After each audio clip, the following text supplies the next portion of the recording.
ನಮಸ್ಕಾರ ವೀಕ್ಷಕರೇ, ಸವಾಲ್ ಟಿವಿಗೆ ಸ್ವಾಗತ. ನಾನು ಅನುಪಮ. ಇಂದಿನ ನಮ್ಮ ಆರೋಗ್ಯ ಸಲಹೆ ಕಾರ್ಯಕ್ರಮಕ್ಕೆ ನಿಮಗೆಲ್ಲರಿಗೂ ಸ್ವಾಗತ.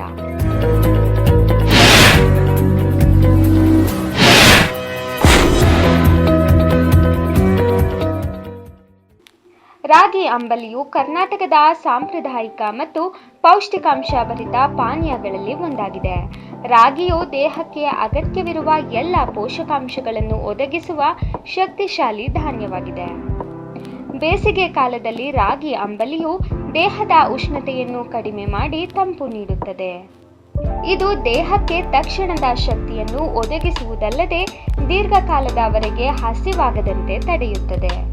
ರಾಗಿಯಲ್ಲಿ ಹೆಚ್ಚಿನ ಪ್ರಮಾಣದ ನಾರಿನಾಂಶ ಮತ್ತು ಕಡಿಮೆ ಕೊಬ್ಬಿನಾಂಶ ಇರುವುದರಿಂದ ಇದು ತೂಕ ಇಳಿಸಿಕೊಳ್ಳಲು ಬಯಸುವವರಿಗೆ ಅತ್ಯುತ್ತಮ ಆಹಾರವಾಗಿದೆ.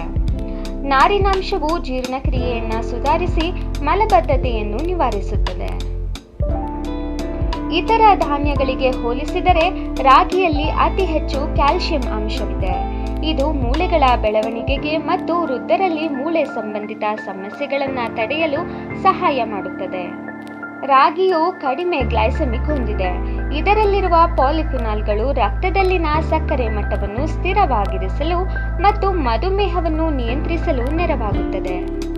ರಾಗಿಯು ಕಬ್ಬಿಣಾಂಶದ ನೈಸರ್ಗಿಕ ಮೂಲವಾಗಿದೆ. ಇದು ರಕ್ತದಲ್ಲಿ ಹಿಮೋಗ್ಲೋಬಿನ್ ಮಟ್ಟವನ್ನು ಹೆಚ್ಚಿಸುವ ಮೂಲಕ ರಕ್ತಹೀನತೆಯನ್ನು ಹೋಗಲಾಡಿಸಲು ಸಹಕಾರಿಯಾಗಿದೆ. ರಾಗಿ ಅಂಬಲಿಯನ್ನು ನಿಯಮಿತವಾಗಿ ಸೇವಿಸುವುದರಿಂದ ದೇಹದಲ್ಲಿನ ಕೆಟ್ಟ ಕೊಲೆಸ್ಟ್ರಾಲ್ ಕಡಿಮೆಯಾಗಿ ಹೃದಯದ ಆರೋಗ್ಯ ಸುಧಾರಿಸುತ್ತದೆ. ಇದರಲ್ಲಿರುವ ಅಮೈನೋ ಆಸಿಡ್ ಮತ್ತು ಆಂಟಿ ಆಕ್ಸಿಡೆಂಟ್ಗಳು ವಯಸ್ಸಾಗುವ ಲಕ್ಷಣಗಳನ್ನು ತಡೆದು ಚರ್ಮವನ್ನು ನಯವಾಗಿಸುತ್ತವೆ. ಹಾಗೆಯೇ ಮೆಗ್ನೀಷಿಯಂ ಅಂಶವು ಕೂದಲು ಉದುರುವಿಕೆಯನ್ನು ತಡೆಯಲು ಸಹಾಯ ಮಾಡುತ್ತದೆ. ರಾಗಿ ಅಂಬಲಿಯಲ್ಲಿರುವ ಟ್ರಿಪ್ಟೋಫಾನ್ ಎಂಬ ಅಮೈನೋ ಆಸಿಡ್ ನರಗಳನ್ನು ಶಾಂತಗೊಳಿಸಿ ಉತ್ತಮ ನಿದ್ರೆಗೆ ಸಹಾಯ ಮಾಡುತ್ತದೆ. ಇದು ದೇಹದ ರೋಗನಿರೋಧಕ ಶಕ್ತಿಯನ್ನು ಹೆಚ್ಚಿಸಿ ಅನಾರೋಗ್ಯದಿಂದ ರಕ್ಷಿಸುತ್ತದೆ.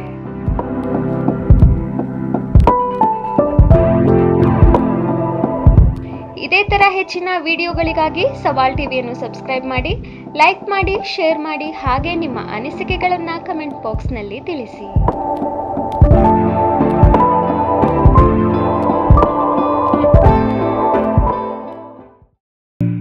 ಸವಾಲ್ ಟಿವಿ ಸದಾ ನಿಮ್ಮೊಂದಿಗೆ.